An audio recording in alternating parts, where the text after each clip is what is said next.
Good afternoon, welcome to another edition of the Southern Stars Round 13. And here we are at the home of St Kilda. What am I bloody doing here? I'm a cat supporter. They've invited me down here to do some interviews. But first, let's look at last week's results.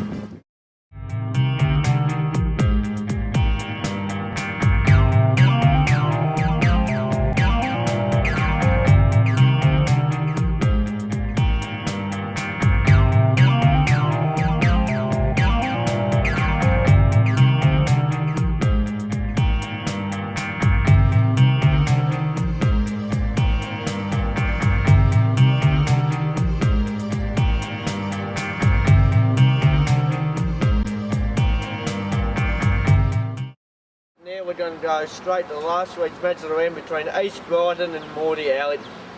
And Morty Alley went out winners. Canella comes in from a 45-degree angle, kicks to allow for the breeze. Has he allowed enough? The goal umpire will give his signal. He's put it the first one through for the afternoon. Big Nick Kinellan, Southern Footy League rep last week. It is Hauler. Robert Hauler goes in and kicks another one for Morty Alley. They have started the game on fire. That's their fourth. Takes them on to 4-2, I believe. 4-2-26. East Brighton yet to score.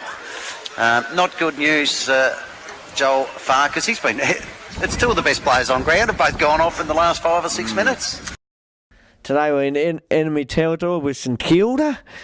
And I don't know what I'm doing here because I'm Geelong. Right now we're in the Heritage Museum. And we're talking to Brett the curator and Georgie, Heritage Museum coordinator. When did the museum start? The museum we started in 1999 with the help of a young guy called Ben Dittrich, Carl Dittrich's son. And we've sort of been going for, well, nearly over 10 years now. How did you get all this stuff? A lot of it belonged to the St Kilda Football Club, of course. And then the majority of it is through donations from our members. And they've been fantastic. Some of them it's worth... very valuable. How long have you been a groundsman at St Kilda? I've been working at St Kilda Football Club for 27 years. 27, Pete? Yeah, coming up to 28 in November. Is it a hard job to look after the ground? It's not a real hard job to look after the ground, but you just got to be mindful that, you've got $1 million footballers running around out there, so you can't leave any potholes or anything. Within your job, do you get to meet the Saints players? I get to meet most of the St Kilda players, and they're all pretty good blokes. And who's your favourite, mate? I can't have favourites. They're all good blokes. Can anyone visit the museum? Anyone. Members can come in. We've had schools come in, various other places. Yeah. But you don't care if it's cat supporters coming in to visit your museum? Because we go to their museum, so it's okay, it's fine. We go to all the clubs' museums. Or everyone. That's right, because there's a group called the Australian Football Heritage Group, which we belong to, and we have meetings about every 6 weeks at all the different clubs. That's right. Yeah. You go to Carlton, you go to... Bulldogs, we just had a meeting there at their new museum that's still being set up, so yeah. When did you get started in the gardening field? Well, I got started doing... being a groundsman back in the 1982 drought, did an extra set of hands to do watering out on the oval, and my uncle was a member of the bowling club here, and he said, yeah, can you come down and give us a hand? And I was unemployed at the time, so ever since then I've been here. Did you have to do a course? I did a TAFE course at Burnley Horticultural College, night school, and took 3 years. When mating the ground, how do you keep the line straight? To keep the line straight when I'm marking it, I have to really concentrate. Don't stuff it up. Just this morning, all the players were up on their exercise bikes, banging on the glass, trying to get me to look up so I go crooked. What's your favourite item in the museum? Probably Neil Roberts' Brownlow medal jumper. That one there? Yes, yeah. He won the Brownlow medal, and it's just marvellous that he was able to give us the jumper. What's the collection worth? The last time it was valued by the valuer that does all the clubs was about 2.1 million. 2.1 million. Yeah, so Geelong would have a valuation as well. All the clubs I think we would.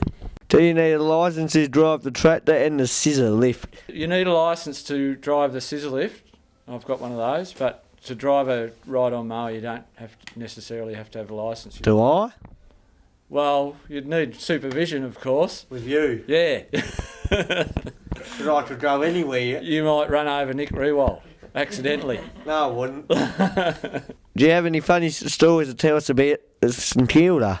Back in the early 80s, the Saints weren't very successful, and they were usually on the bottom of the ladder, and they got a lot of wooden spoons in the 80s. And to even the sides up, they used to water Moorabbin to make both sides, and it used to be a real mud hole. And on a Friday night, Ian Stewart would be out there with his hose, watering the centre of the cricket pitch to make it muddy as possible. Who's Ian Stewart? He was the old general manager of St Kilda Footy Club, and he's won 3 Brownlow medals. And he used to go out there on a Friday night with his hose and stand out in the middle, Doing the hose. watering the ground. Who do you follow in the AFL? And who will win the premiership this year? Well, I follow the Saints, of course, and we're going to win the premiership this year.